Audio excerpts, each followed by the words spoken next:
alongside work to improve basic learning for all. We've joined forces under the One Health Plan to strengthen how ASEAN responds to emergencies. We're training cultural leaders to grow creative industries that are sustainable and connected. And we're helping ASEAN to improve rules and standards so its economies can grow together and with the UK. As ASEAN continues to grow, the UK remains committed to advancing together.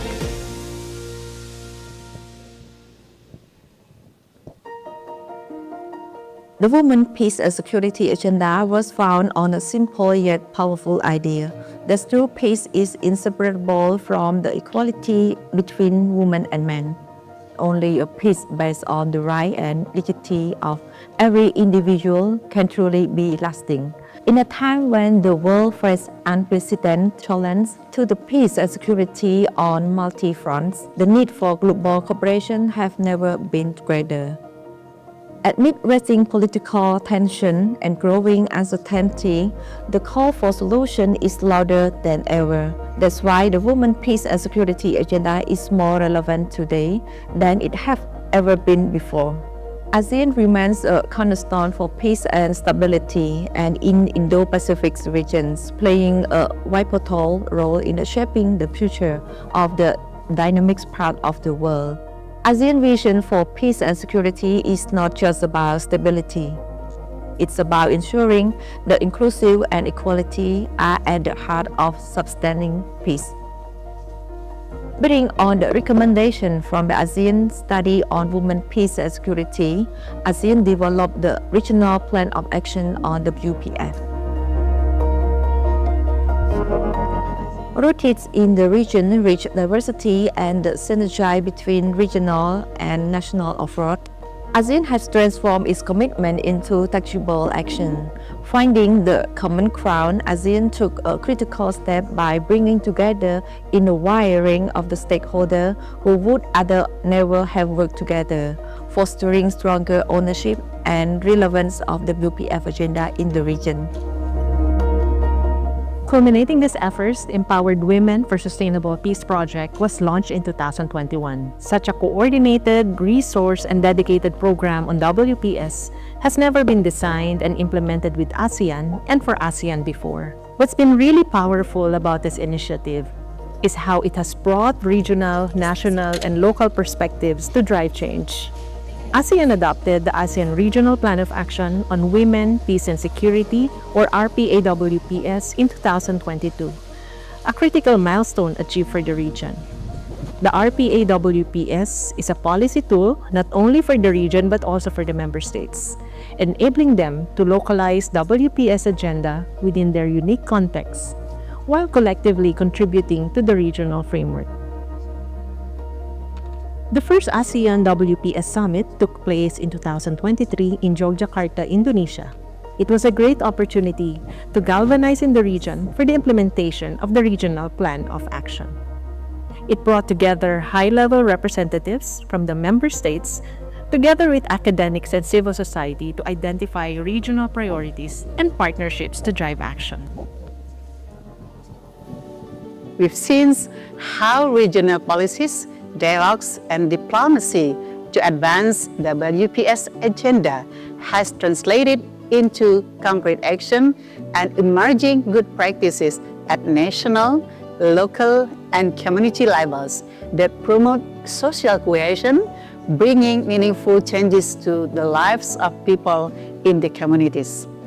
For instance, the two NAT Academy training workshops jointly organized by ASEAN Institute for Peace and Reconciliation and UN Women in 2024 and 2025 enable stakeholders from several ASEAN member states to utilize the localization toolkit and guidelines for the ASEAN Regional Plan of Action on Women, Peace and Security, and exchange practical experiences and good practices to develop and implement national action plans on WPS. The Regional Plan of Action also provided an enabling environment and a pathway to foster civil society engagement to advance the WPS agenda. particularly community-led initiatives for peace. This led to expanded opportunities and spaces for constructive dialogue between government and civil society organizations, women-led organizations, and media engagement. ในประเทศไทยนะคะเราก็มีการจัดตั้ง WPS Network นะแล้วก็ WPS Focal Point นะเพื่อเตรียมที่จะขับเคลื่อนงานตามแผนปฏิบัติการระดับชาติว่าด้วย WPS หรือ NAP WPS นั่นเองค่ะ The Philippine NAP has also ensured the meaningful inclusion of these vulnerable communities in the WPS discourse and aligned its approach with broader government-mandated plans. In Timor-Leste, mediators from the National Directorate of Community Conflict Prevention of Ministry of the Interior were empowered with the skills to integrate a gender perspective into conflict mediation process, ensuring that it's more inclusive. In Vietnam, inspired by the NAP Academy, the Ho Chi Minh National Academy of Politics has integrated WPS and preventions of sexual harassment into their regular course, training more than 20,000 civil servants a year. And the list of these amazing examples keeps growing. Another major learning was that with a practical approach to integrating gender into conflict analysis, prevention, and resolution, policymakers can leverage the WPS agenda as an innovative approach to solving both existing and emerging challenges in the region. UN Women is very proud to be a trusted partner supporting ASEAN's journey towards more inclusive and meaningful dialogue. Together with governments, civil society, and experts, we're actually shaping sustainable solutions that are regionally owned. We are applying global best practices to the diverse context of Southeast Asia in co-creating platforms for peace and security and multilateralism. As we mark the 25th anniversary of Security Council Resolution 1325, ASEAN has a key opportunity to lead globally and show how the Women, Peace and Security agenda can deliver the lasting peace. Since 2021, Canada has supported the Empowering Women for Sustainable Peace initiative on women, peace and security with ASEAN and UN Women.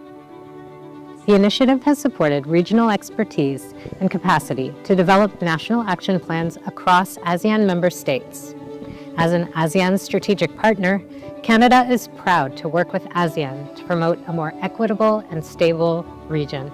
When the UK became an ASEAN dialogue partner in 2021, we honed in on women, peace and security as an issue that could make a real difference in upholding stability in this region. And that's why we chose to focus one of our 5 flagship ASEAN UK programmes on women, peace and security, delivered jointly with UN Women and the ASEAN Institute for Peace and Reconciliation in partnership with Canada, South Korea and others. And we've seen a lot of progress, from supporting the Philippines, Timor-Leste and Vietnam to adopt their WPS national action plans, to bringing thousands of regional champions and change makers in governments and the wider society together to advocate for further action on women, peace and security. But there's still a lot to do. With the evolving landscape of peace and security challenges, Southeast Asia is now confronting emerging non-traditional security issues like cyber security, pandemics, climate change, and disasters. Adopting a broader approach to women peace security agenda across ASEAN's economic, socio-cultural, and political security pillars is crucial for guiding the region's collective efforts to tackle these challenges. We must recall that women are not just stakeholders in regional security. They are also key drivers of peace and resilience. Together with UN Women,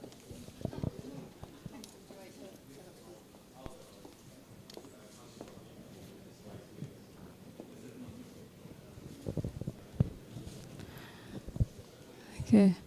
Good afternoon, media colleagues, and thank you for joining us today to Media Huddle. Today we are celebrating the 5th anniversary of the UK as an ASEAN dialogue partner alongside a public discussion on women, peace and security. Next to me is Minister for Indo-Pacific, Seema Malhotra. I would like to invite you to open with brief remarks. Minister, yeah, please. Thank you very much. Thank you all for being here, and I am incredibly grateful to you all for coming. I arrived in Indonesia very early this morning, and I'm proud to be here to celebrate 5 years since the UK became a dialogue partner of ASEAN. It is a milestone that speaks very much to the depth of our friendship and the strength of our shared commitment to see a stable and a prosperous region. And that is a space in which we have seen ASEAN play a central role in upholding those values and that work over 50 years.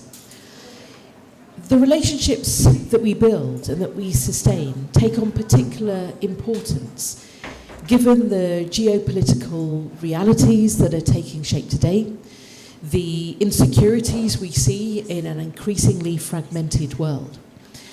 And in my view, that means that the partnerships we build must be partnerships that are based on trust, that are based on respect, and that are based on ambition. That's what I see in the UK's relationship with ASEAN.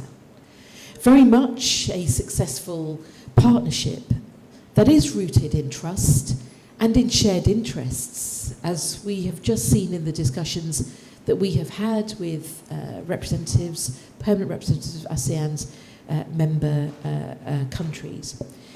And it's important because in building that partnership and focusing on shared interests, we're delivering that concrete progress seen in our partnerships on the economy and the work on the economic integration programme, but also our growing work and partnerships seeing that increasing trade between the UK and ASEAN of 58 billion now.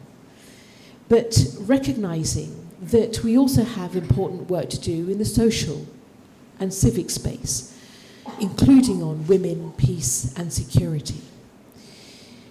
For the United Kingdom, our work on the women, peace and security agenda has been a space in which we have seen our leadership for over 25 years. It's where we saw in the year 2000 the UK leading the first UN Security Council resolution on women, peace and security. It was a simple but transformative idea, and one that holds very strong today, that peace is more durable when women help shape it. Evidence shows that when women are represented in decision-making on security and on conflict resolution, the result is a much more stable and a long-lasting peace.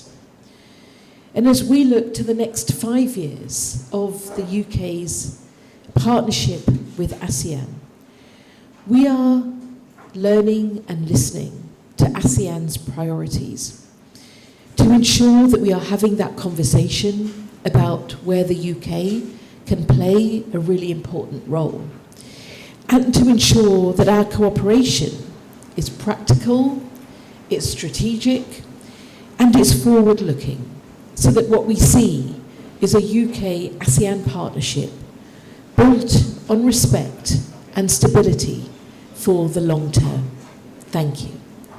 Thank you very much, Minister, for your insightful remarks. Now I will open Q&A to the journalists. If you have any question, please raise your hands and share your name and from what media you are from. Hello, Minister Malhotra. I'm Elsa from Compass. My first question will be, what are the challenges, the current challenges to implement WPS agendas in the Indo-Pacific region, and as a middle power and Muslim moderate country, how UK see the importance of Indonesian role to help achieve the WPS agenda? Thank you. I believe we all see the challenges in a shared way and as a shared priority, because the evidence is clear that where women are safe, where they are empowered, where they're able to lead, we see that communities grow stronger, we see that communities feel safer, and we see that women and families are able to focus on other issues too, of education, of opportunity, and how we can build prosperity together. That's why it's important that we have women's voices, women's leadership, and girls' involvement too, in how we shape our efforts on peace and on climate action and climate resolution. I say this because when I was also at the United Nations last year, the Commission on the Status of Women, I was in a session with girls from around the world, including from ASEAN countries, where their learning in relation to STEM subjects was important for how they saw themselves being part of the solution to building climate resilience, so that their villages, their towns in coastal regions would survive into the future, not just for themselves, but for their families in the future. That's a story of girls' voice too, in how the agendas that we are working on together, on science, on resilience, on security, on education, are about the future of our families and our communities. The UK was also one of the first countries to create a national action plan on women, peace and security. And we want to see that we maintain that progress. There must be no rollback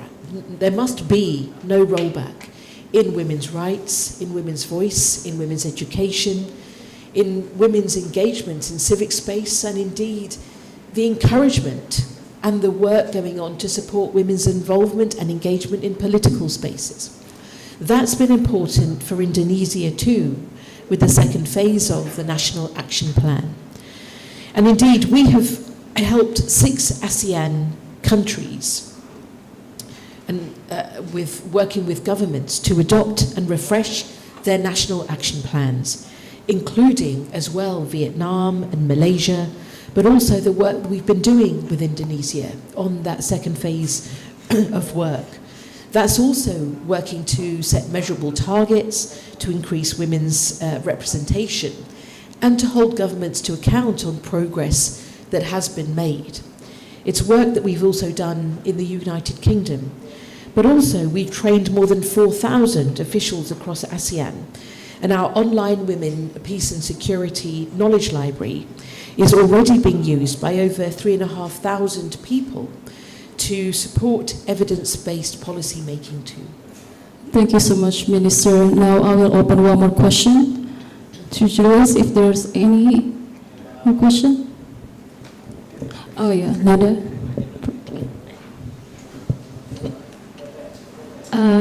Good afternoon. My name is Nada from the Jakarta Globe. I would like to ask regarding the Myanmar crisis, how can the UK and ASEAN work together to promote women's role in resolving the Myanmar crisis and also the negotiations perhaps? Thank you. It is very important to see us working together on the situation in Myanmar. What I will say is that the work that ASEAN has done, the 5-point consensus, the way in which we continue to work together, the role of the special envoy, that this year the Philippines, the Secretary Lazaro being the special envoy this year and leading to a permanent special envoy being the aspiration, is important in how we're bringing dialogue and engagement, but also a focus together on a situation that is seeing millions also face a humanitarian crisis. When women meaningfully engage and participate in peace processes, it's extraordinary to see that the resulting agreement is 64% more likely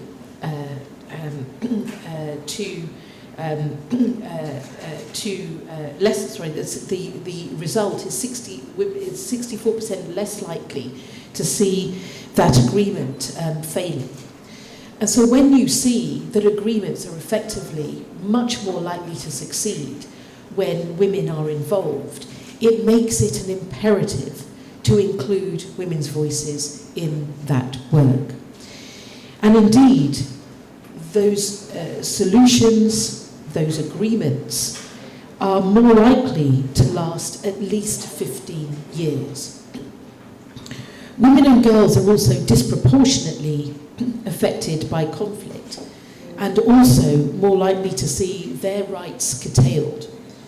And indeed, there is, if we look at the situation particularly for women, that 60% of preventable maternal deaths and also 53% of under 5 deaths take place in situations of conflict and displacement.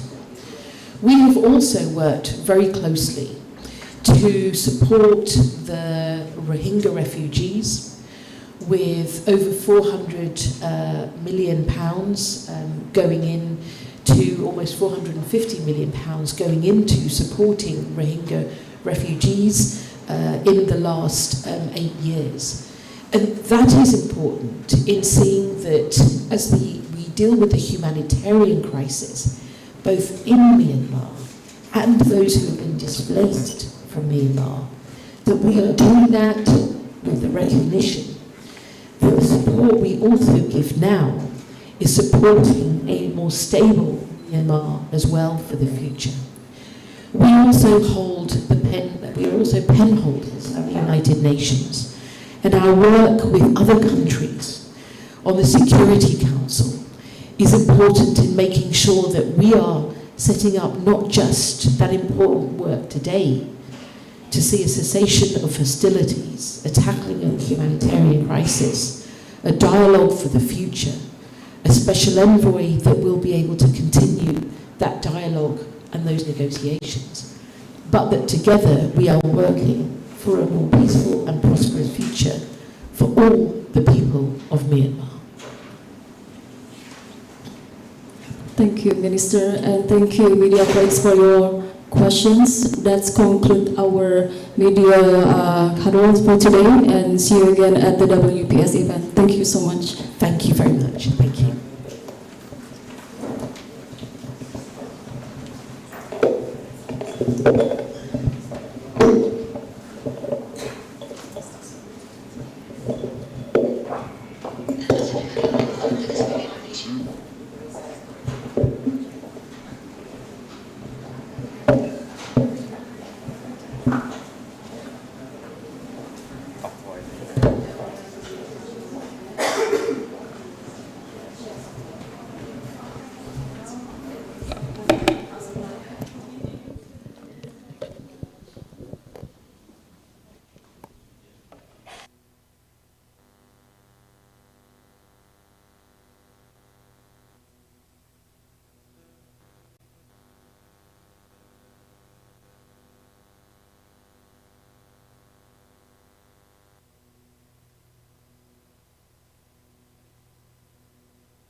In 2026, we are marking 5 years since the United Kingdom became an ASEAN dialogue partner, the first new dialogue partner in 25 years.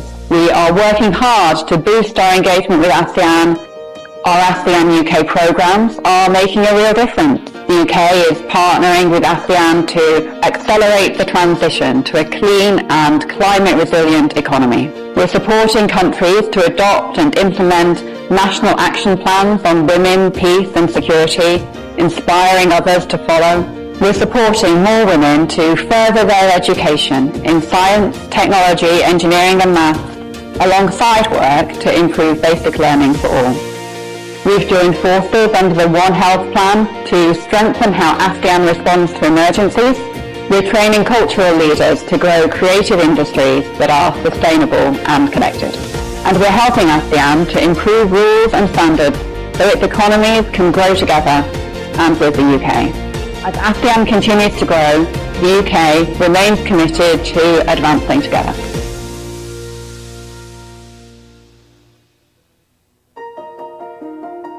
The Women, Peace and Security agenda was founded on a simple yet powerful idea that true peace is inseparable from the equality between women and men. Only a peace based on the right and dignity of every individual can truly be lasting. In a time when the world faces unprecedented challenges to the peace and security on multi fronts, the need for global cooperation has never been greater. Amid rising political tension and growing uncertainty, the call for solution is louder than ever. That's why the Women, Peace and Security agenda is more relevant today than it has ever been before. ASEAN remains a cornerstone for peace and stability and in Indo-Pacific regions, playing a vital role in shaping the future of the dynamic part of the world. ASEAN vision for peace and security is not just about stability. It's about ensuring that inclusive and equality are at the heart of sustaining peace. Building on the recommendation from the ASEAN Study on Women, Peace and Security, ASEAN developed the Regional Plan of Action on WPF. Rooted in the region-rich diversity and the synergy between regional and national efforts, ASEAN has transformed its commitment into tangible action.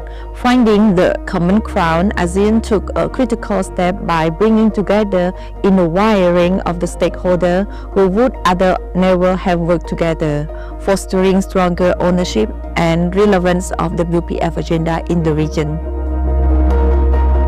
Culminating these efforts, the Empowered Women for Sustainable Peace project was launched in 2021. Such a coordinated, resourced, and dedicated program on WPS has never been designed and implemented with ASEAN and for ASEAN before. What's been really powerful about this initiative is how it has brought regional, national, and local perspectives to drive change.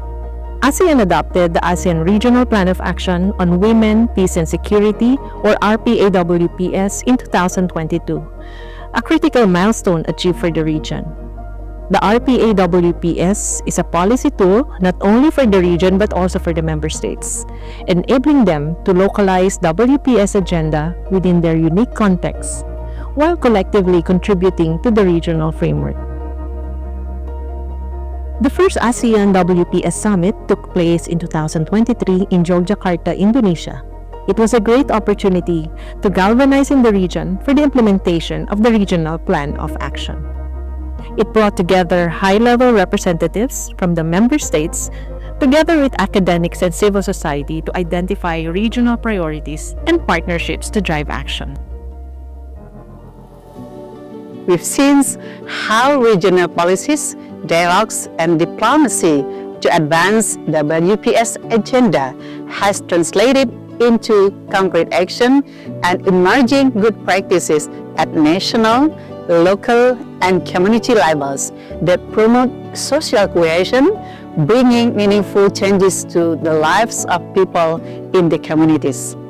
For instance, the two NAT Academy training workshops jointly organized by ASEAN Institute for Peace and Reconciliation and UN Women in 2024 and 2025 enable stakeholders from several ASEAN member states to utilize the localization toolkit and guidelines for the ASEAN Regional Plan of Action on Women, Peace and Security, and exchange practical experiences and good practices to develop and implement national action plans on WPS.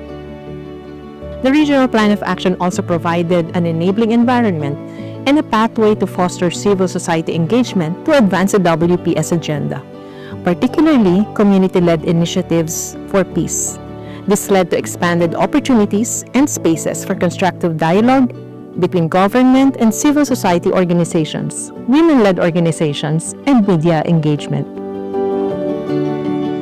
ในประเทศไทยนะคะเราก็มีการจัดตั้ง WPS Network นะแล้วก็ WPS Focal Point นะเพื่อเตรียมที่จะขับเคลื่อนงานตามแผนปฏิบัติการระดับชาติว่าด้วย WPS หรือ NAP WPS นั่นเองค่ะ The Philippine NAP has also ensured the meaningful inclusion of these vulnerable communities in the WPS discourse and aligned its approach with broader government-mandated plans. In Timor-Leste, mediators from the National Directorate of Community Conflict Prevention of Ministry of the Interior were empowered with the skills to integrate a gender perspective into conflict mediation process, ensuring that it's more inclusive. In Vietnam, inspired by the NAP Academy, the Ho Chi Minh National Academy of Politics has integrated WPS and prevention of sexual harassment into their regular course, training more than 20,000 civil servants a year.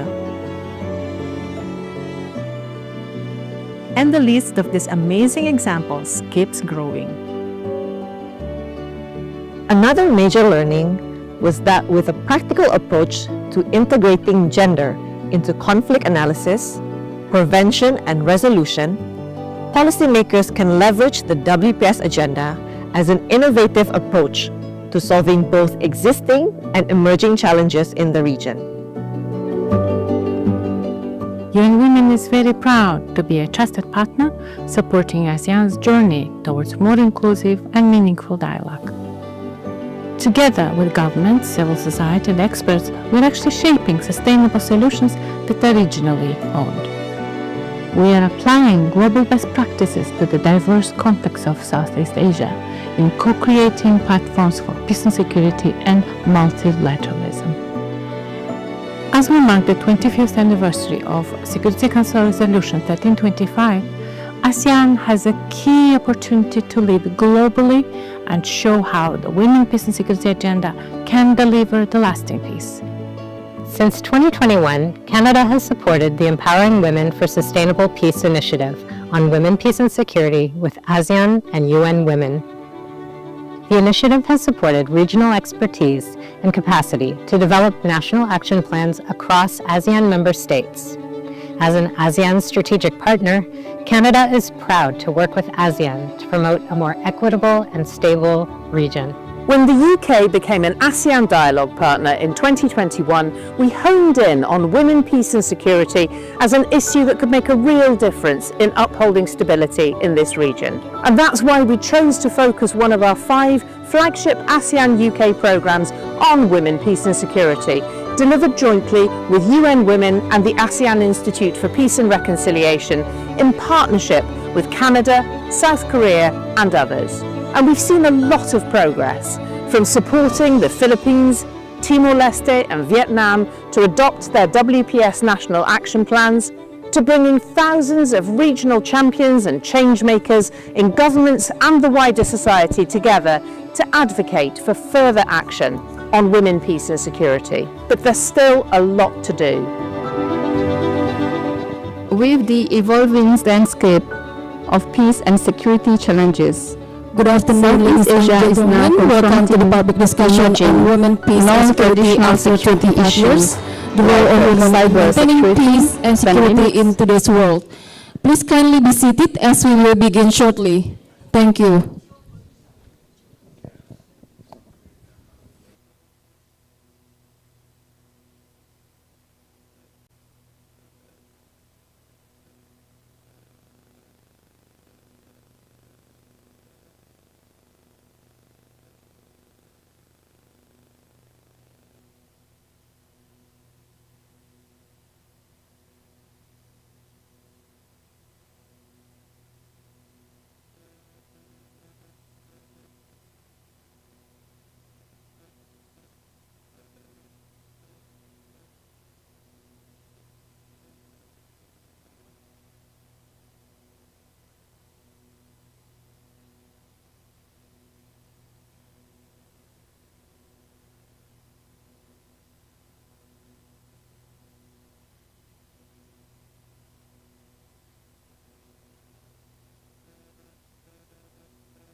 THC adalah lembaga nirlaba dan independen yang didirikan pada 10 November 1999 oleh Baharudin Yusuf Habibie, Presiden Republik Indonesia ketiga.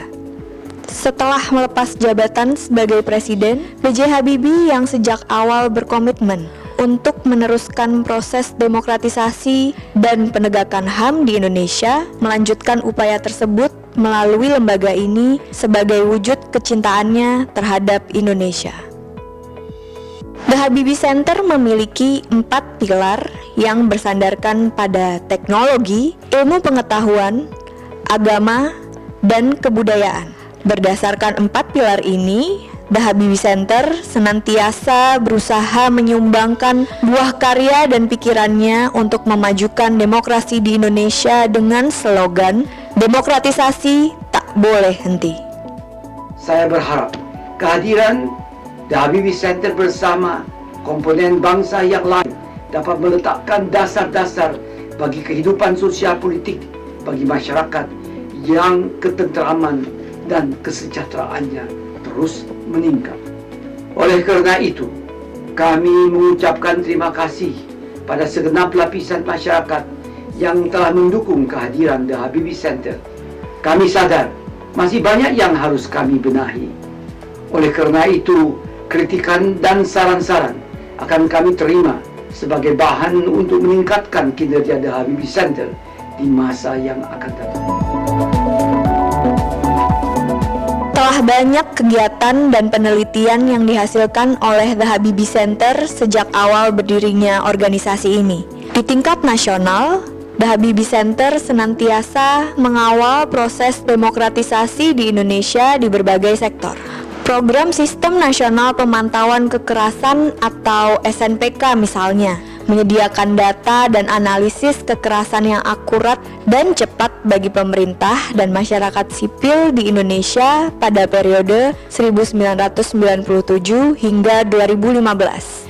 SNPK dirasa penting karena insiden kekerasan seringkali memberi dampak negatif bagi upaya konsolidasi demokrasi dan pembangunan di Indonesia. Kegiatan ini dilakukan melalui kerjasama THC, Kementerian Koordinator Bidang Kesejahteraan Rakyat atau Kemenkokesra, dan Bank Dunia. Dan untuk memastikan bahwa upaya penanggulangan insiden kekerasan melibatkan berbagai pemangku kepentingan, database yang mencatat insiden kekerasan yang terjadi di semua provinsi di Indonesia ini dapat diakses secara online dan terbuka. Memasuki 2017, The Habibie Center melanjutkan upaya SNPK dengan membangun database terorisme dan kontraterorisme di Indonesia atau Deteksi Indonesia dengan dukungan pemerintah Kanada. Program ini menyediakan database terkait serangan terorisme dan ekstremisme serta usaha-usaha untuk menanganinya. THC membangun sistem pengumpulan data berbasiskan machine learning yang memungkinkan deteksi untuk diupdate secara real time dan bisa diakses oleh publik secara online. Deteksi juga menerbitkan kajian kebijakan yang berdasarkan analisa data dari database dan diperkuat dengan penelitian-penelitian kualitatif di lapangan serta monograf sebagai masukan dan bagian dari advokasi revisi RUU terorisme yang memenuhi norma dan standar internasional tentang hak asasi manusia secara universal.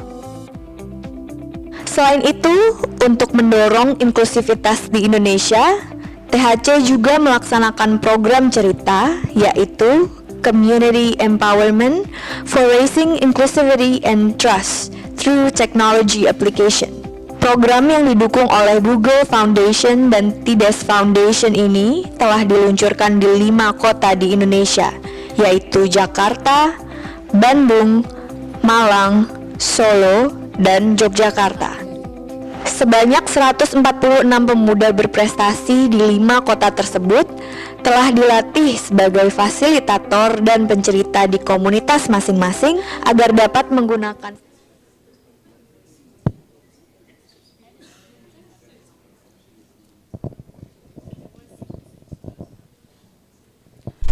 Good afternoon, distinguished guests, speakers, and participants.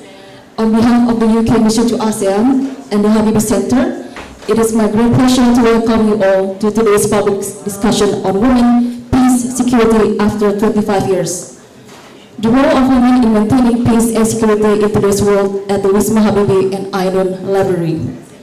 We are honored to welcome all of our distinguished guests and thank you for taking the time to join us to this important event. We would also like to extend our sincere welcome to those joining us online, as this event is also being live-streamed on the Habibie Center YouTube channel. This public discussion is held in commemoration of the 5th anniversary of the UK's sponsorship as ASEAN Dialogue Partner. The UK has committed to partnering with ASEAN across various areas of cooperation, one of which is to ensure the advancement of the WPS agenda in the region. The event aims to gain candid insights on the progress and direction of WPS agenda implementation in ASEAN and foster dialogue and raise awareness of the role of the WPS agenda among key stakeholders. Let us begin our session with opening remarks from our distinguished guests.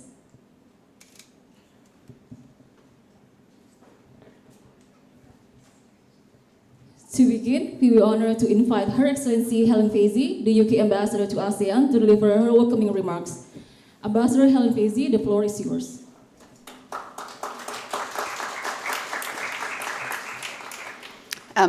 Thank you very much. I'm delighted to see so many people joining us in the room for this event today, as well as those who are online, and I hope that there are indeed sort of many people joining us from all around ASEAN as we celebrate our 5th anniversary for the UK as a dialogue partner. I'm delighted to be welcoming today in Indonesia our Minister for the Asia Pacific, Seema Malhotra. Minister, welcome. Thank you for being with us on this important occasion.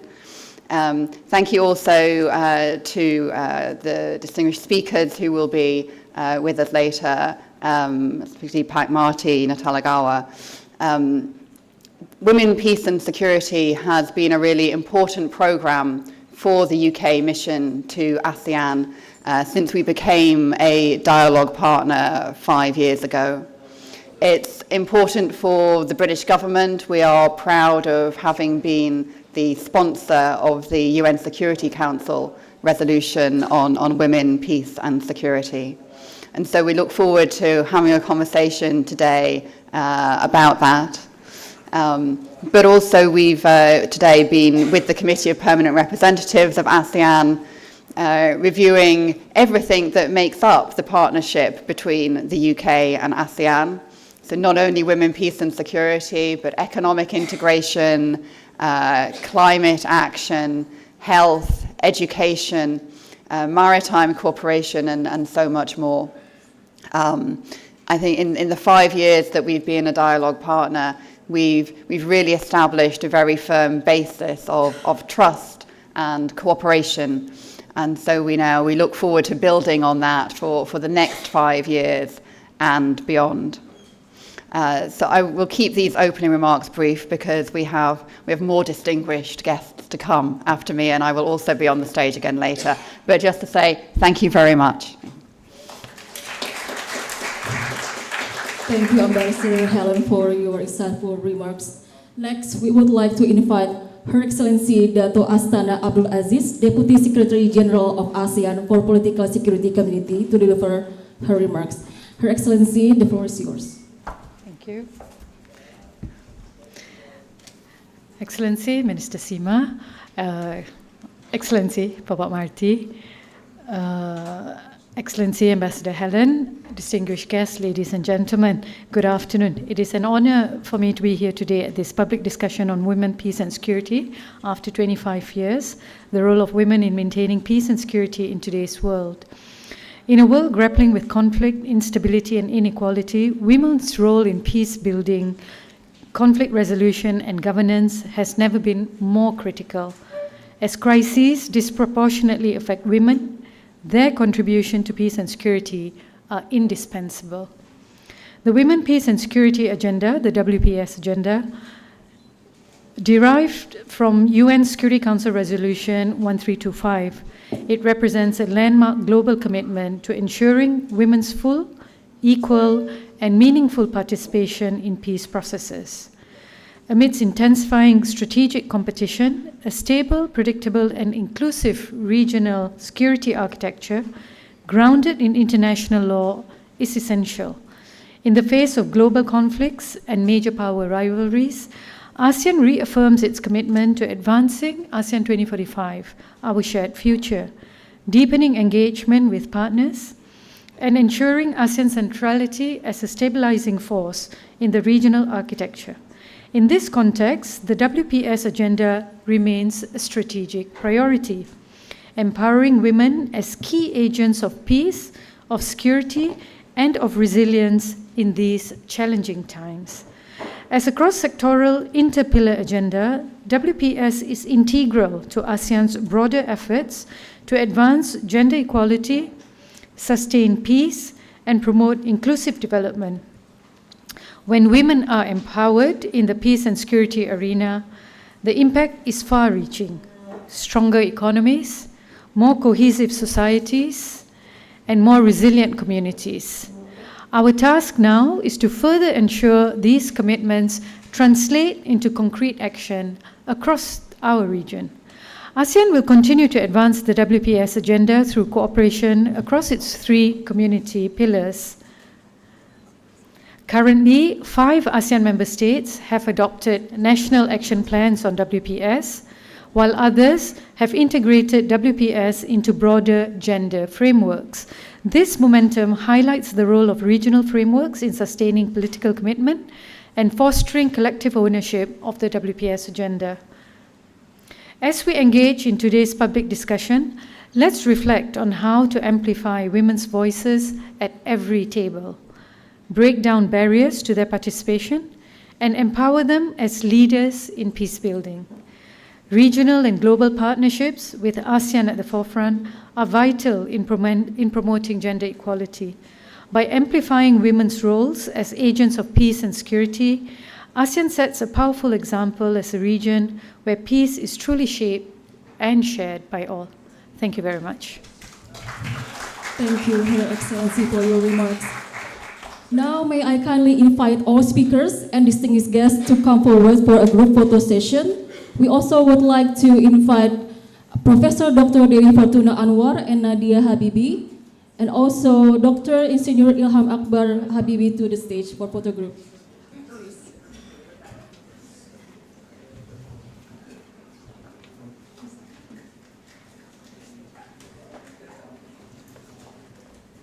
Our photographers will guide you. Let's capture this moment to mark the beginning of today's important public discussion.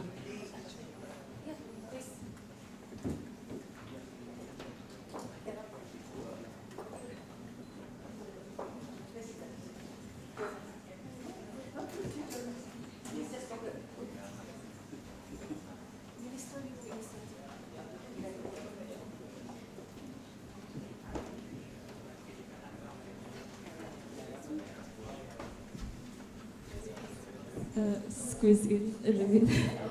Yeah.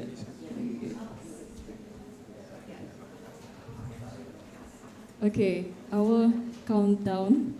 Okay, 3, 2, 1.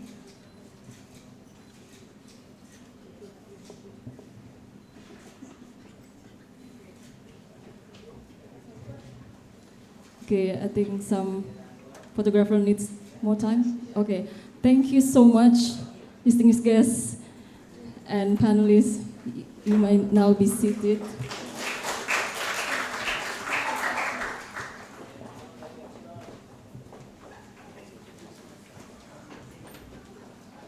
Distinguished guests, ladies and gentlemen, it is my great honor to now invite our first keynote speaker, Minister Seema Malhotra, the UK Minister for Indo-Pacific. Minister Seema Malhotra, the floor is yours.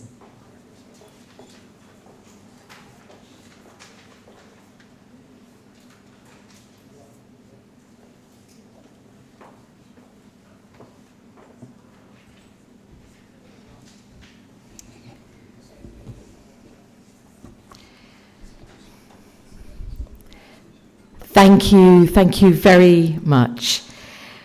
Your Excellency, Dr. Marty Natalegawa, Your Excellency, Dato Astana Abdul Aziz,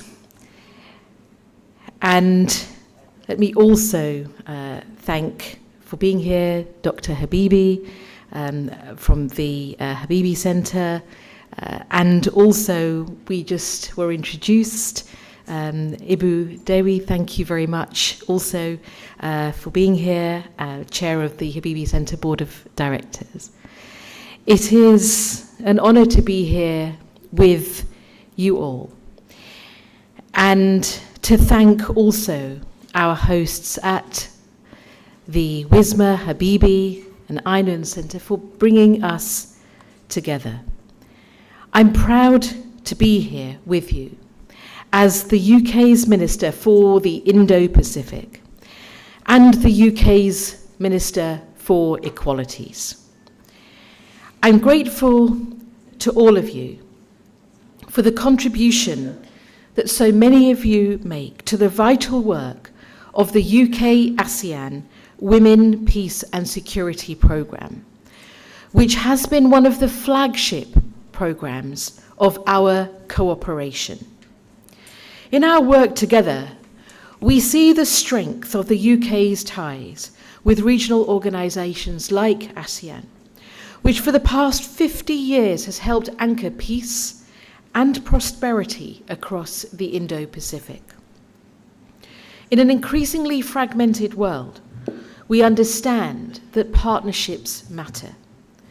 And as we see the challenges of conflict, of climate and poverty, we can be in no doubt about the importance of this agenda. Women are central to our economic and social progress and are also at the core of our communities. That's why women must play a full and equal role in shaping our shared future. Earlier this month, the Foreign Secretary in the United Kingdom set out a new standalone priority for our work across the world, to look at how we work together to address what she describes as a global emergency of violence against women and girls and abuse, with 1 in 3 women worldwide facing sexual or physical abuse in their lifetime and conflict and sexual violence soaring. In addition, a focus on the new challenges we face with digital and online harms and harassment, and also to recognise the wider importance of women's leadership in civic and political spaces. More widely, unlocking women's economic potential and boosting their political participation will transform not only individual lives, but materially impact global ambitions on growth and security, as well as climate and development. And the evidence is clear. When women are safe, empowered, and able to lead, communities are stronger, economies grow, and our shared efforts on peace and on climate are more effective. Building an ever closer partnership with ASEAN not only delivers shared prosperity and strengthens our security, but also advances gender equality and women's safety across our region. For the UK, this agenda has been a key foundation of our foreign policy for over 25 years. In the year 2000, we led the first UN Security Council resolution on women, peace and security. It was a simple but transformative idea that peace is more durable when women help shape it. A quarter of a century on, we are still using our voice at the United Nations to push for women to be embedded in peace processes, resolutions, and humanitarian responses.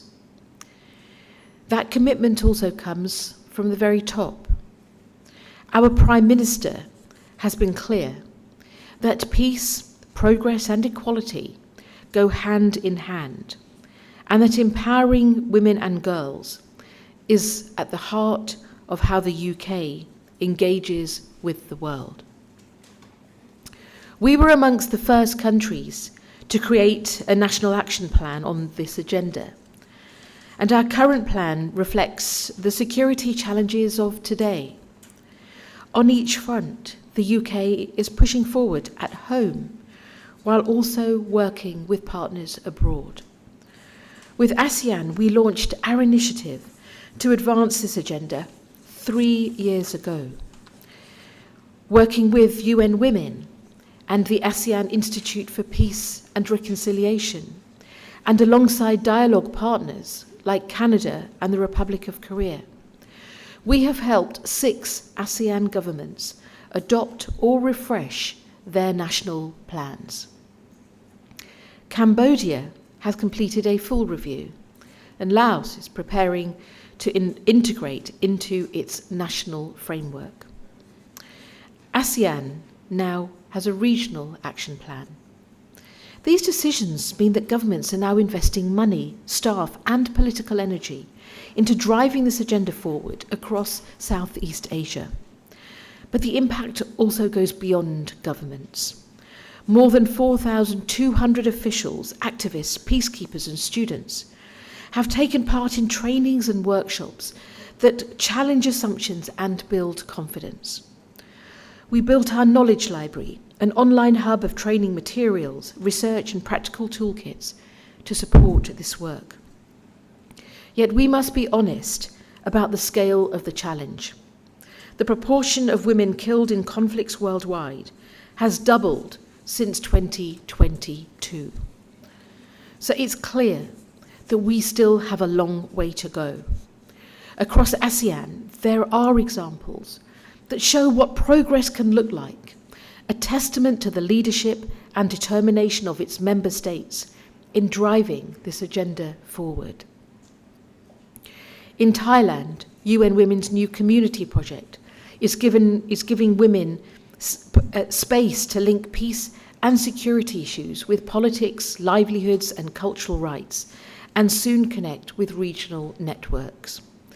In Vietnam, its first action plan was driven by strong leadership in the Ministry of Public Security and the Ministry of Foreign Affairs, supported by civil society, academics, and women's networks. These stories show what is possible and what we can achieve from networks like this in this room, governments, partners, civil society, the media, and young people, all focused on the same goal. In this work, there is of course still so much to do, but together we can and we must shape a future where every woman and girl lives in safety and dignity. Thank you very much. Thank you so much, Minister Seema Malhotra, for your powerful reflection on women, peace, and security. It is now my distinct pleasure to also invite His Excellency Dr. Marty Natalegawa, Foreign Minister of the Republic of Indonesia 2009 to 2014, and member of the UN Secretary General's High-Level Advisory Board on Mediation. Your Excellency, the floor is yours.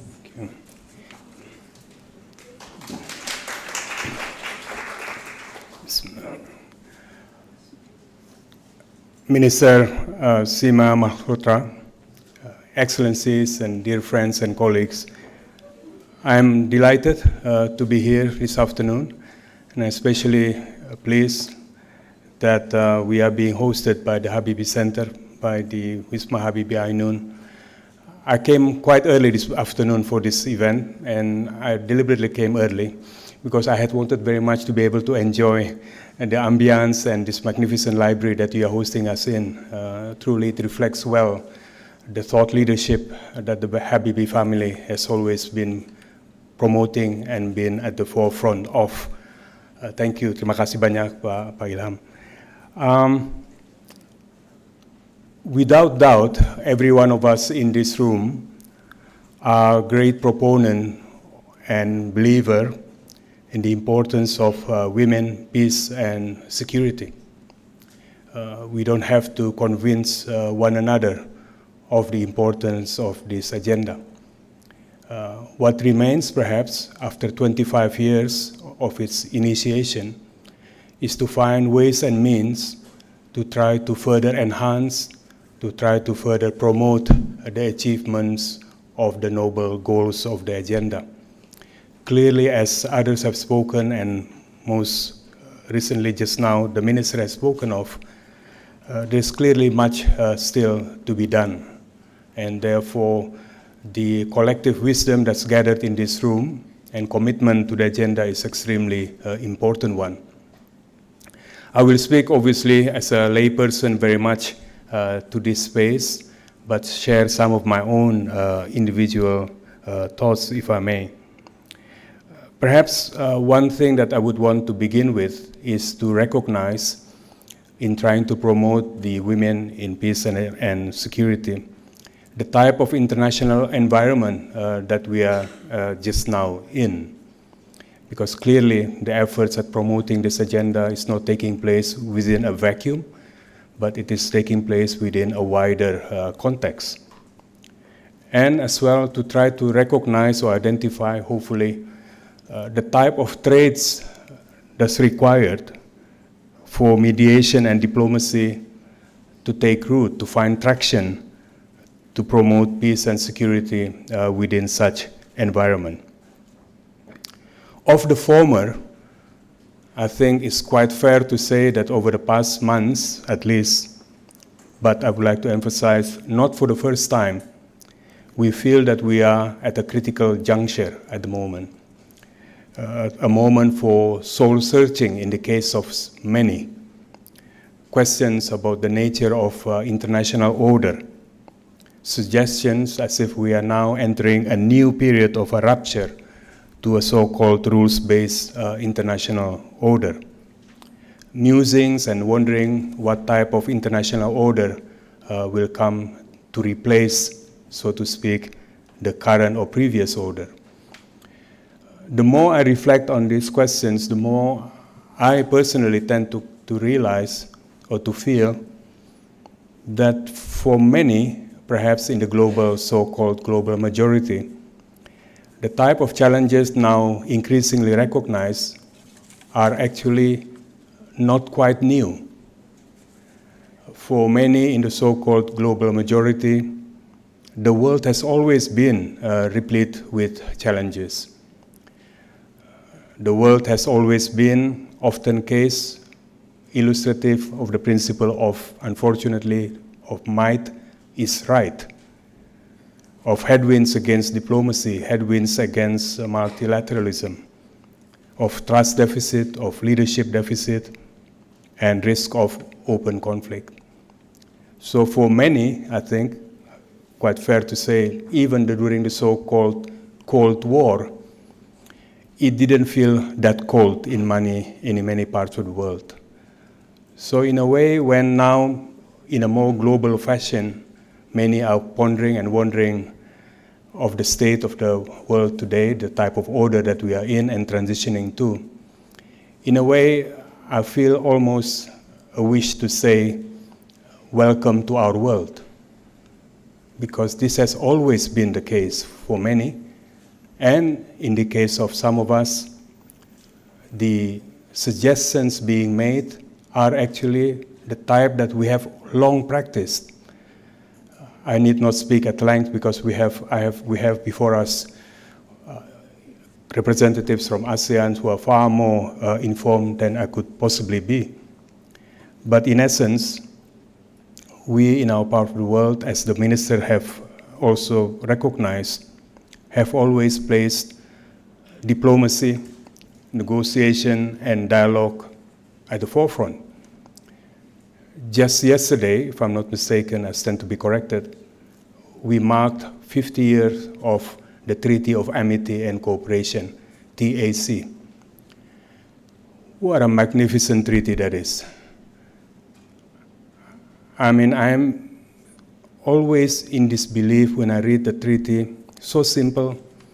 Barely a decade after ASEAN came into being, leaders at the time were able to say of ASEAN, they are going to solve problems between them by peaceful means, not by use of force, but by peaceful means. Transformative impact. We have been great proponent, as the United Kingdom has been, to promotion and protection and adherence to international law, to multilateralism. Clearly, therefore, I feel sometimes ASEAN, on the one hand, we obviously must not be complacent because there are challenges abound even within us, and I don't have to cite the issues at hand, not only of the more old geopolitical type, but more of intra-ASEAN type. We have to get our house in order. It is the only distinguishing feature of ASEAN over the past decades is our capacity to prove to the world that we have a script. We can keep our region peaceful and marked by a sense of amity and friendship. What type of conditions, if I may now turn, are needed, are conducive, or traits required for mediation and negotiation to find traction? In my spare time, of which I have plenty now, I often reflect, why did one type of mediation efforts find traction, others didn't? What type of conditions conducive were existing at one time but not at the other? And I feel there are quite a few, at the risk of oversimplification, certainly at the individual level. First, an unshakable belief and faith in the efficacy of diplomacy. Diplomacy first. I am not impartial on this issue. I do believe that diplomacy is a force multiplier to states that would otherwise be deemed to be rather weak in other sectors, other domains. Through diplomacy, we can produce a more level playing field. A personal trait marked by such a strong belief in diplomacy, preference for peaceful settlement of disputes over the use of force. Another quality, I assume, would be an almost inhuman and infinite reservoir of patience. Persistence of efforts. I can recall many on occasion when facilitating fellow ASEAN member states in their moments of difficulties, basically having to say, let's close the door. I'm going to sit in this room. We are going to sit in this room until we have some kind of common understanding. And I have infinite reservoir of patience. And sometimes that very close proximity where we sat, there is a very uncomfortable paucity of conversation for a good 7-10 minutes where everyone simply remain quiet. But that quietness is required to disarm yourself, to be able to find the pathway towards peace. Resilience, capacity to bounce back in the face of inevitable setbacks. How many times have we seen a conflict that's prevalent and meaningful efforts being made towards diplomacy, dialogue, negotiations, and somehow there's always new stumbling blocks, new headwinds being encountered.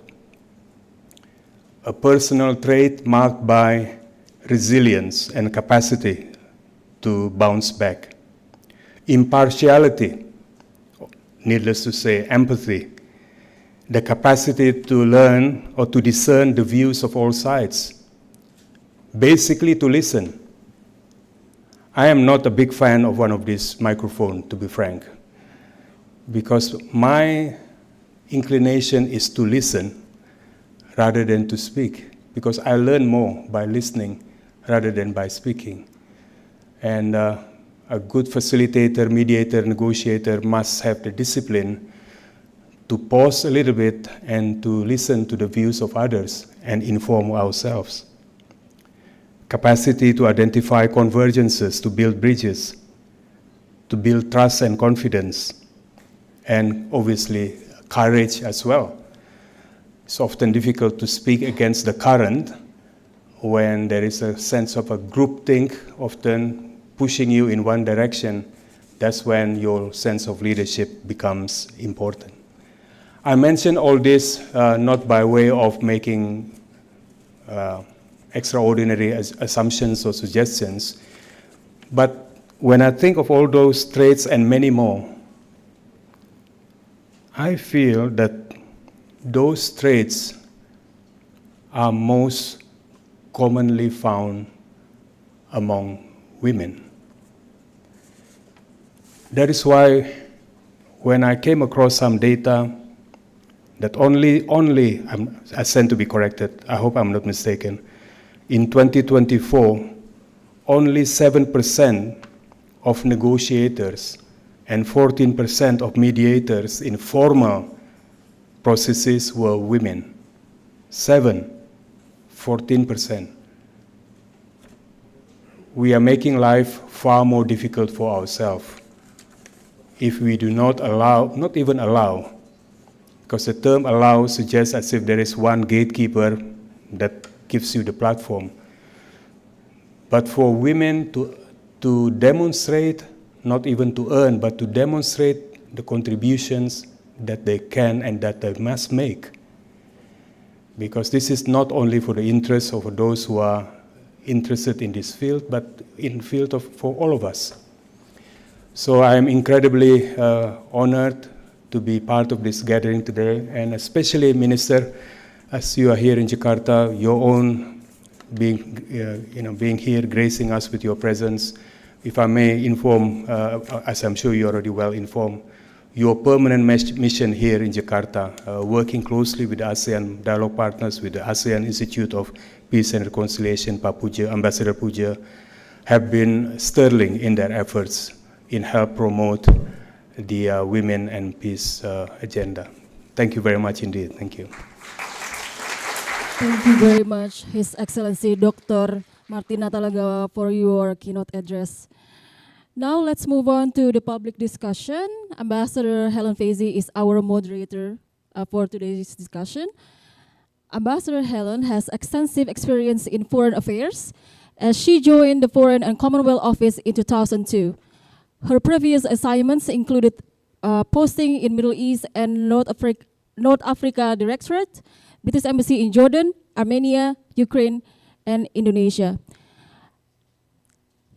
I will invite the panelists. Please come to the stage.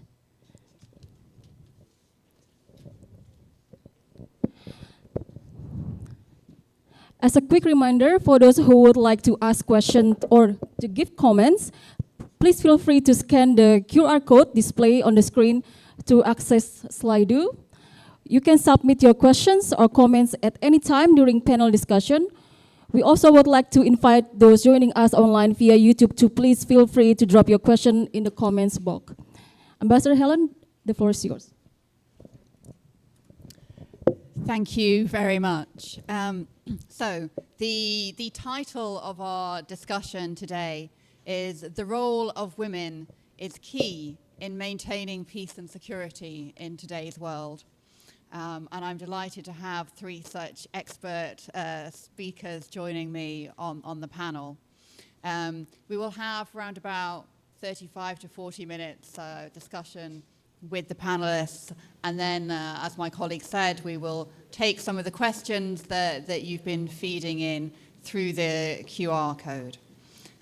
So let me please start by introducing more fully our panelists for this afternoon's session.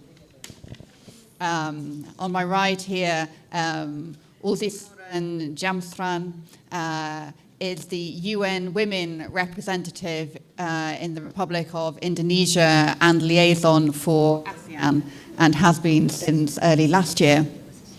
Ulzi previously served as a representative in the Kyrgyz Republic, as special representative in Palestine and representative in Moldova. Her career includes 25 years of strategic and innovative programming, partnership development and leadership at the international level, with a focus on poverty alleviation, gender equality and women's empowerment. Dr. Debbie Afianti is a permanent lecturer at the Faculty of Social and Political Sciences at Universitas Muhammadiyah Jakarta and an associate fellow at the Habibie Center, specializing in women, peace and security. She is currently a presidium member of the Indonesia Women, Peace and Security Network and previously served on the steering committee of the Working Group on Women and Preventing and Countering Violent Extremism until 2024. Since last year, Ibu Debbie has served as a trainer in the ASEAN Women, Peace and Security Programme, organised by the ASEAN Institute for Peace and Reconciliation and delivered with the support of the UK, amongst others. Thank you, Ibu Debbie.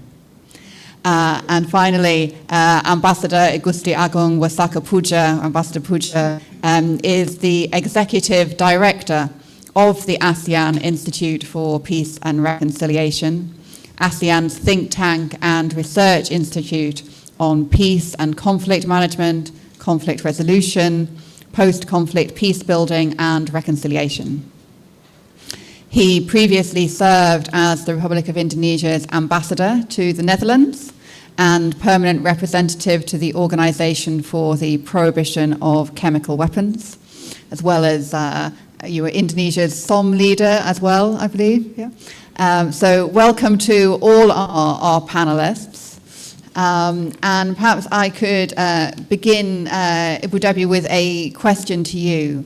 So drawing on the insights of your experience, what role do you see women as playing in maintaining peace and security? Can you perhaps share some examples of times when women have stepped forward?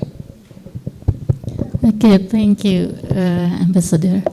So, as the Presidium of Indonesian Network of WPS, in which the Habibie Center also part of it, along with 82 CSOs dealing with WPS issues, we have seen so many roles that women are involved in the implementation of WPS, because women has many roles, not just at the negotiating table, but also in informal way, just like what we see in the several conflict areas in Indonesia, like in Ambon.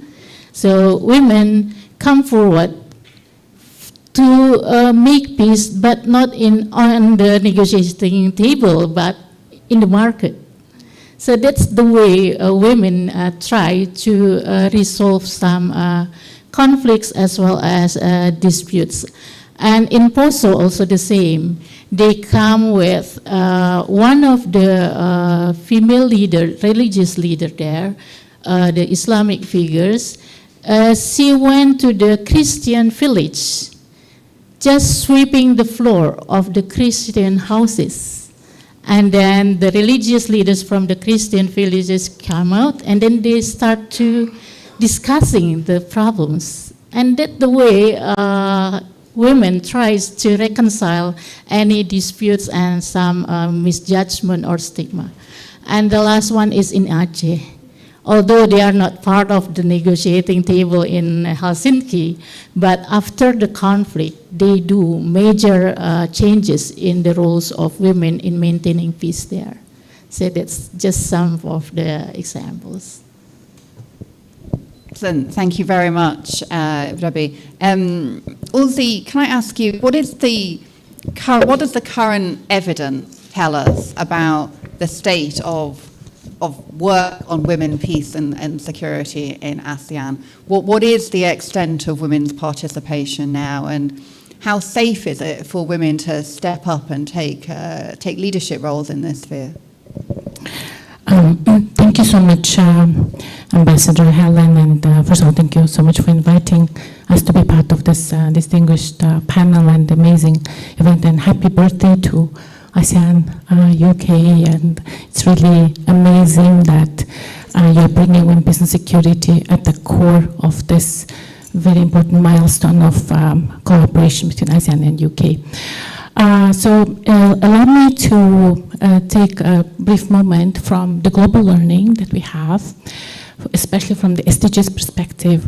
And I really want to appreciate the points which were brought and offered by the Minister Malhotra on the importance of women really being the agents of change for peace and security, and even more so in today's complexity. And Dr. Hassan Abdul Aziz have actually reiterated how critical it is for ASEAN, for cross community pillars to actually fully embrace women's security going forward, building upon the wonderful work that you've been supporting in the past 3-4 years. And I was inspired, very much inspired by Your Excellency, Dr. Marty Natalegawa, about what you have reflected with us. And I just couldn't avoid making reference to what you have said about the context, because we always say context is a queen. Context is the most decisive factor that we have to deal with. And in this particular context, so from the SDGs, what we have learned, which is extremely relevant to how women, peace and security is evolving around the world, in the region, but also in ASEAN member states context, is there are 4 major issues. Number 1, for all of us, what is absolutely critical is to really revisit and understand the complexity differently. How do we interact and how do we position now ourselves in this current complexity matters a lot. And while we revisit the concept and revisit our approaches, this is exactly where we come with the understanding that the earlier technical approaches, the quick fixes, do not necessarily work anymore. And for complex issues, not technical, but complex issues like women, peace and security, without the engagement of the communities themselves, which is represented by 2 major groupings of the population, that is men and women. And then in the further subgroups, we have the youth and the minority groups and others. We will not be able to find the adequate solution. So global evidence tells us we have to go beyond the known repertoires. We have to go beyond what we have already done in the past. And this is absolutely relevant going back to ASEAN. Second, third, and fourth, I will be very brief, is exactly going back to what His Excellency Natalegawa was saying about how you have said infinite reservoir of patience. And it goes back to the evidences that when parties have different views, different approaches, they don't sit anymore together. But it is actually the WPS agenda which helps to embrace differing views, to come and sit together, even if it's needed a long silence, but to be together, to start to explore what brings us together, what kind of vision unites us. And in ASEAN, there is a uniting vision. There is a uniting principles. And I think that's what matters the most. And from our work, thanks to the great generous support of UK, Canada, Republic of Korea, Japan, and in close collaboration with ASEAN member states, we have actually managed to also see the evidences that, yes, women are now actively participating, actively leading, but their participation is still mostly at the community level. Very little engagement we see at the institutional level and further away, especially at the leadership level. And then we can see from the examples of 22-23% of women in parliament, if we look into official power structures. If we look into overall leadership, some of the data says it is not going beyond 26% of leadership in ASEAN in overall, and we're not talking about senior, it's middle-level management. And when we talk about the actual voices of women in boardrooms, in key power structures, it's even much less. And that's why, as my professor was talking about, we need to really see from also emerging evidences that, yes, there are formal structures, formal mechanisms where women are present.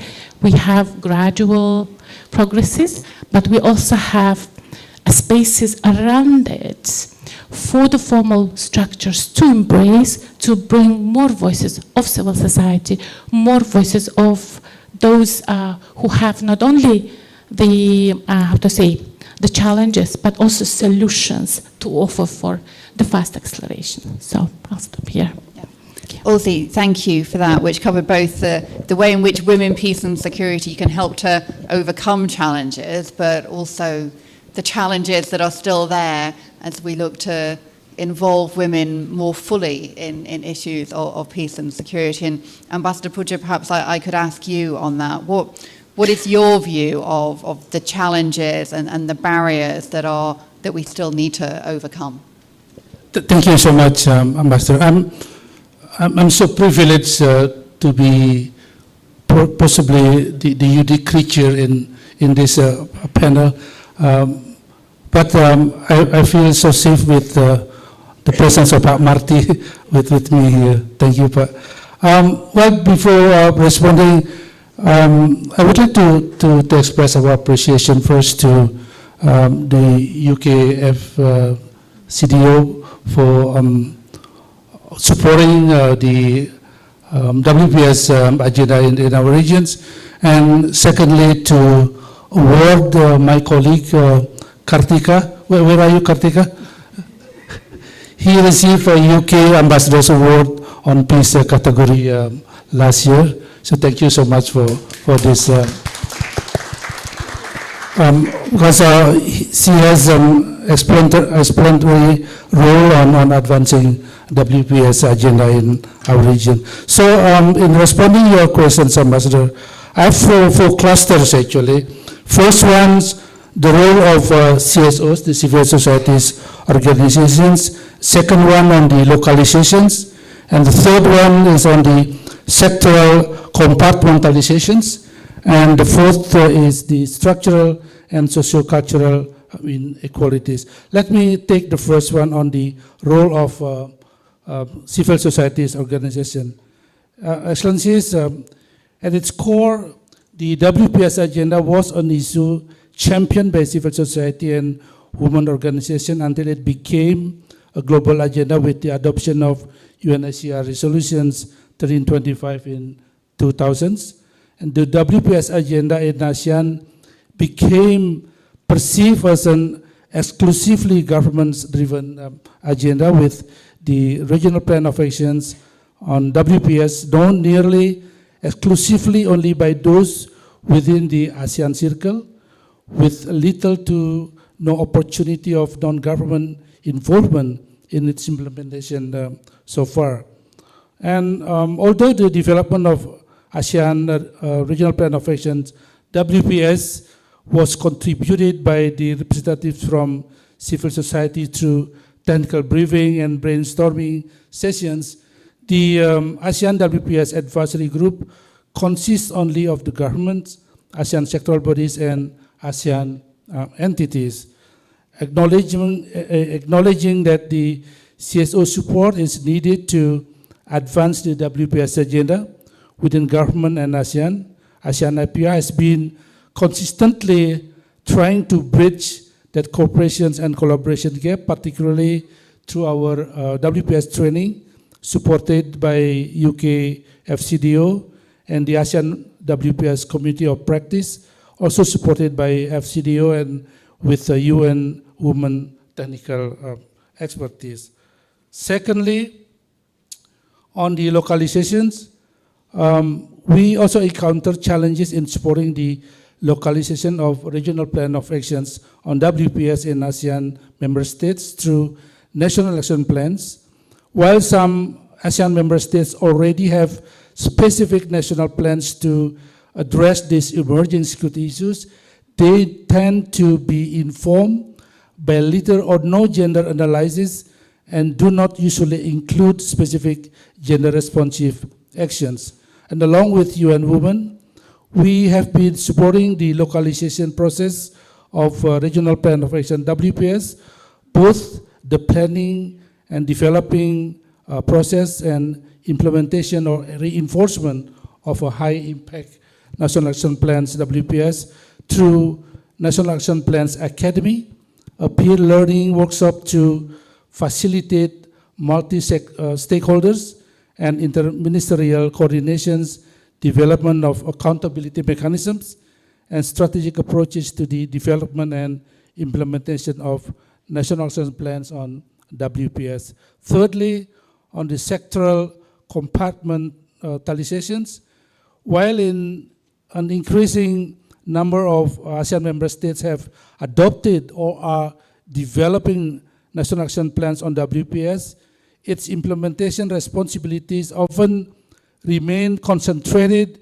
within women's machineries or gender-focused agencies rather than being institutionalized across defense, foreign affairs, interior and development ministries, or in ASEAN context across ASEAN pillars.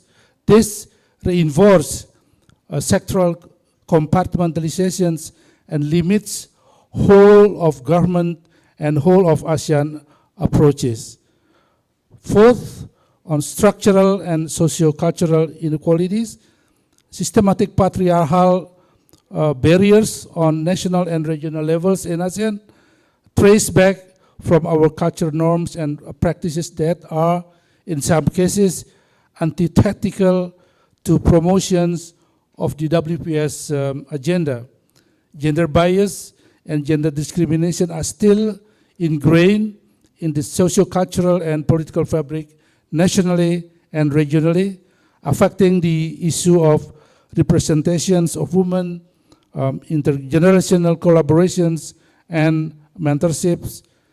These structural and socio-cultural inequalities continue to limit women's access to decision-making, leadership, and peace and security roles, underscoring the importance of addressing gender norms and protective frameworks in advancing the WPS agenda, which is what ASEAN APIO has been prioritizing, especially in our capacity building events, where we have specific sessions on gender equality. So thank you, President. Thank you. Thank you very much for those first answers from our panelists. I have one or two more questions for you myself, but I also want to remind the audience that we're interested in to hear your questions as well. Can I just check, are you able to see the QR code? Where is it on display, Anissa? Okay, I mean, it's right.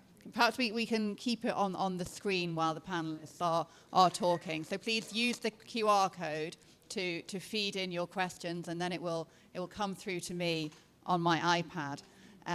That way we get both people in the room and people who are online involved. But I'm going to use my privilege as a moderator for the next question of my own. And also perhaps I might start with you on this. We talk a lot about partnerships, and of course, you know, as the UK, as we talk about our dialogue partnership with ASEAN, as well as our partnership on women, peace and security in particular.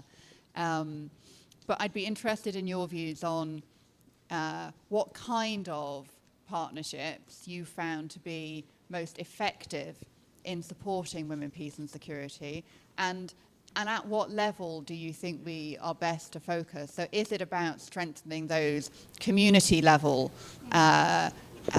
interactions that are already happening, or is it about supporting women's voice in political decision making?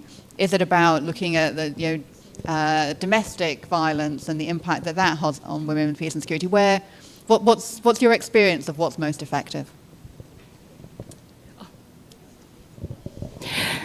Thank you for this great question, also for our joint reflection. And I'm more than sure that those who are in the room, will be able to offer great answer to this question, because I see many of us are actually partners in this journey. We've been partners and we are continuing partnering in this journey. So to make it short, I'll try to make it very short. So what we have seen, what is working very well, and we love the concept which was, I think 20 years ago, coined by UK on what, what works concept. So if we really look at it from that perspective, peer-to-peer partnership, for instance, justice sector actors working from across member states, talking, sharing about their experience of how they integrate business security into both the institutional, work as well as in their sector work. And this is what we have seen happening globally. So Defense Ministry talking to each other, but the most effective and most amazing results we have seen, including through what Pak Puja was talking about, when as a member states, the leadership comes together with civil society actors, with academia, with media, together with those who are at the forefront of communities. When diversity of views are tabled, they are discussed in a given safe spaces, where everybody feels safe, where everyone has concrete offers to make from their practical side, as well as, of course, very concrete questions, which usually we don't necessarily really ask. So creating the safe spaces was so critical for multi-stakeholder engagement around particular issues concerning security in, more deep dive manner, what we have seen as a very important engagement that we need to continue embracing. And I also want to thank you, Helena, and the team for allowing our ongoing also initiative to be also extended, for us to be able to embrace very important now dialogue going on in ASEAN through IPAR, through ICHAR leadership, actually, on developing the concept and the framework for conflict prevention and response, one of the first of this kind in the whole of ASEAN, which has actually, kicked off from the partnership and the safe space types of dialogues we have managed to embrace within Women, Peace and Security Project, now ready to offer as a practice to wider conflict prevention and response agenda. So I feel it's a very powerful way of also, partnering among ASEAN member states, but also between member states and with the ASEAN body. So I'll stop here. Thank you. Okay. Thank you. Debbie, I'm going to pick up one of our questions that's come in through the QR code for you now, and this is from Tior Margarita, and Tior is asking, and I put this to you because of your experience with national work on countering violent extremism. How can WPS be positioned as a strategic security imperative and brought into the national security architecture? So I think that's the most important thing, that WPS should be embedded in the architecture of the national security. Otherwise, it is just on the documents but not being implemented. And also it should be engaged the CSO, especially the women-led organizations.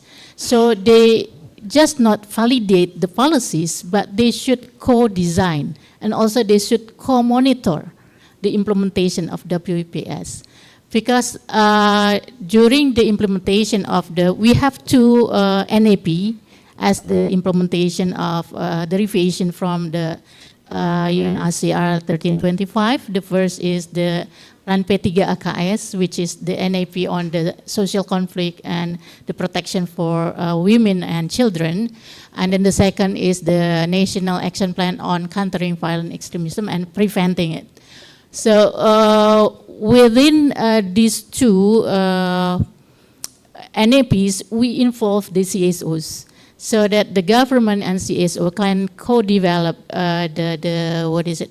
in which areas the WPS can be translated into more, touching the grassroots levels, as well as involving more women who are marginalized, and then make the voiceless to voice themselves, their perspectives. And also, Habibie Center think that WPS sustainability is based on the not only the norms diffusion, but also the institutional design. So norms can endure when they are translated into procedural rules, budgetary frameworks, and decision-making hierarchies. So talking about budgeting frameworks, it is also a big challenge right now for us, especially the CSOs, because some of the fundings are collapsed, so the CSOs are collapsed too. And some of the pillars of the WPS cannot be, smoothly implemented at the grassroots level, especially relief and but we still can do some prevention and then some protection a little bit, but most of the biggest problem also right now is participation. Sometimes the tokenistic still being adopted by the policymakers. So women are just participating at the margins, not at the center of decision making, and as well as the decision making hierarchies. Some of the women in the security sector institutions are not having the position of leadership. That's the biggest challenge, because when the institution produce some policies, they are not being intersectionalities because of the women are lacking of participating in the decision-making process. So that's why the WPS should be embedded in the security sector, especially at national level. Thank you, thank you. I'm going to sort of move on to an agenda that sort of builds out from WPS, and that's young people and peace and security. And I know this is an area that ASEAN IPR has done some work, including with the UK. But Pooja, perhaps you could answer this question, which comes from Azalea Eka through the QR code. How can young people be more familiar with this agenda? And she's saying, especially in Indonesia, but I'm going to expand and say across ASEAN. Thank you so much. I think one aspect that needs also to be determined is how these intergenerational considerations to be taken into focus. What I mean is between old generation and young generations to transfer their knowledge about the WPS issue, and also the collaboration between WPS and YPS is very, very important. Last week we just completed this training on WPS and YPS, also supported by UK FCDO. It's a very, very unique event in which this event as a collaborations between the government officials, CSOs, and academe. Of course, Ibu Dewi was there also as a trainer. I think this is one way that at this level we certainly wish to share this knowledge about the WPS. And of course, with this current technology, the social media, the AI, I think this is very, very useful how to make use of the advance of technology to socializing and more creating more understanding of the young people on the WPS, both and also YPS, Youth, Peace and Security. Thank you. Thank you. So our next question comes from Waode Andy City, and I'm going to address this to all our panelists. And the question is, how can WPS address emerging non-traditional security challenges, such as pandemics and their impact on women? Thank you so much for this question, and this is something that I guess taking up a lot of now space in many of the conversations within WPS and also beyond. Indeed, as we've been also discussing, the global complexity, the complexity is on the rise, and those known issues are, have to say, while we haven't managed to deal with the previous or the persisting challenges, many more challenges are coming to our doors, and definitely really embracing and looking at, for instance, what is the commonality of the women, peace and security, for instance, with climate change or AI or technology facilitated, violence and many others. I think one thing that we need to remind ourselves, as well as embrace into our actions, is that women, peace and security is not a standalone, separate issue. It is a conceptual framing of ensuring the participation and the voice of women in different security concerns. And so from that perspective, I just want to give you an example.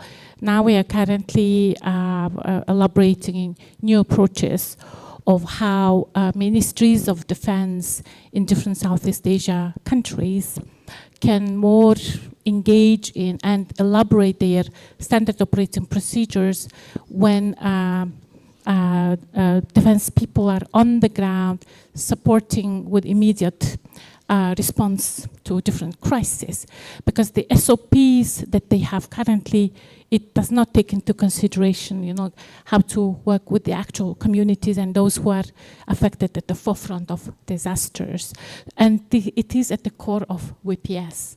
Or when we talk about AI, now everyone is concerned, and everyone in the room is also concerned about how now technology is taking over basically everything. I mean, we have what we, live with, our kids' time, our young generation's time. And this is a WPS space too, because, only coming together, not only the policymaker side or the technology company side, but the parents themselves, children themselves, youth themselves, need to engage in finding the solution so that we fully embrace the equality as well as security and the protection, as part of the pathway of where government's, decision is going. So I'll put it this way. Thank you.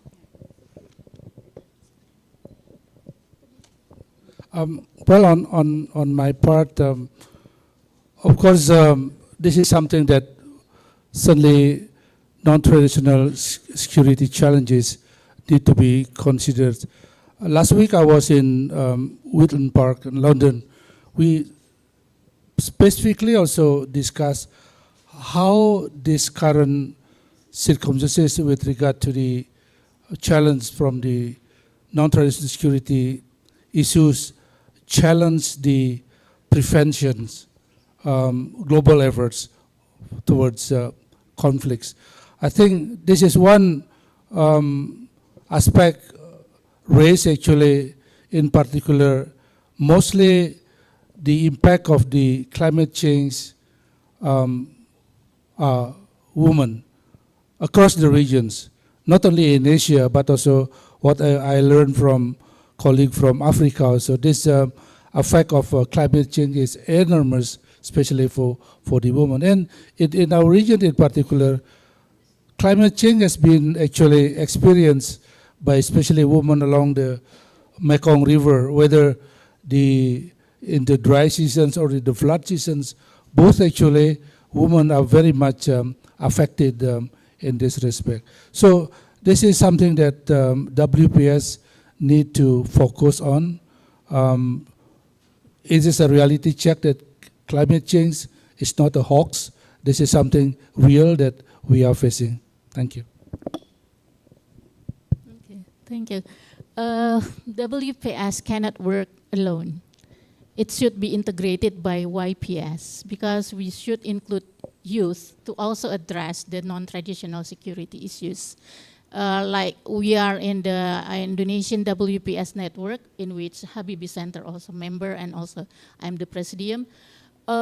We focus on the 5 areas as our priorities, and it involves the 2 frameworks, WPS as well as YPS. We focus on the climate justice and then prevention of violent extremism, as well as the trafficking in person, cybersecurity, as well as social conflicts. So we think that with these 2 frameworks, we can address in each pillars, in WPS 4 pillars and then in YPS 5 pillars, we can work hand in hand between women and also the youth. Because if we miss one framework, we cannot solve the problems comprehensively, like radical or digital radicalization. It involves women as well as youth. And then the climate-induced displacement, like what happened in Aceh, we can see that the most suffering or affected people are women and children. And then we can see some of the youth movement in Aceh is also very, very useful in helping the victims. And we think that if we combine these frameworks, we can accelerate the implementation of WPS as well as YPS, which is lag behind, I think, in the region, because women is the center of the WPS, and then the youth is just being sidelines. But we hope that within this combining 2 frameworks, we can do more in the near future. Thank you. Thank you. We've got a big red sign at the front saying we're out of time, but we start a little bit late, so I'm going to ask Ulzi one final question before we finish up. And that is coming from Adriana Veni. How can WPS be linked to the wider discussions on upholding human rights, and particularly for human rights defenders? This is, how to say, 2 sides of the same coin, I must. And why? First of all, as I was giving the example, if I take from that example of the work that we are now continuing, also with your support of ICHR on human rights, through Women, Peace and Security, which is very much concrete and focused from the human rights area on peace and security and women's engagement in women's leadership in peace and security area. We have developed very concrete evidences and of approaches of how human rights issues and matters can be embraced and can be approached also differently by bringing unconventional partners around it together, so that, you know, like they just not only learn and how to say exchange, but how they lead together towards new transformative actions. And in the when we talk about actually, you know, the defender side, I mean the network which IPR has fully embraced, starting from the registers, you know, when the Peace Registry Initiative now how to say, taking a new shape around a community of also practice on women, peace and security. This is actually a cornerstone and a wonderful basis of how intergovernmental bodies like ASEAN can embrace human rights issues by bringing civil society voices and other actors at the core of ASEAN's work. So I would say it is paving the path, showing concrete ways which can be then taken by broader human rights aspects, to accelerate the agenda forward. Thank you. Okay, thank you very much. It was a really fascinating discussion. Thank you for all your contributions. Thank you for all your questions. I think what I take from it is that 25 years after WPS became an agenda item on the UN agenda, we are still finding ways where our efforts are needed, where we need to be more effective, where we need better and stronger partnerships to make this work, not only for women, but as we've heard from the Minister from Pak Marty at the beginning of the event, in order to make peace agreements that are stronger and that last longer and that support prosperity and security and education and everything else. So thank you very much to our panelists, Ambassador Puja, Budebi, Ulzi. Thank you, Pak Marty, for your speech, and thank you, Dato' Astana. Thank you also again to Wisma Habibie Ainun for hosting us in this amazing location. It's been a real pleasure to be here with you today. Thank you and goodbye.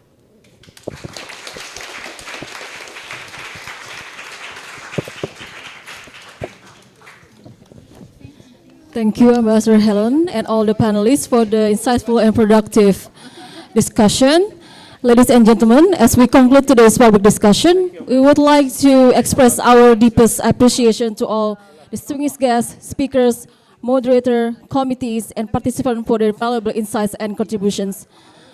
Now we welcome you to network with fellow participants. Please note that you may collect lunch boxes at the registration desk to take away. Thank you for your participation, and we look forward to seeing you again in future events. Have a blessed iftar. Thank you so much.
Di dalam di pilar.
Gracias.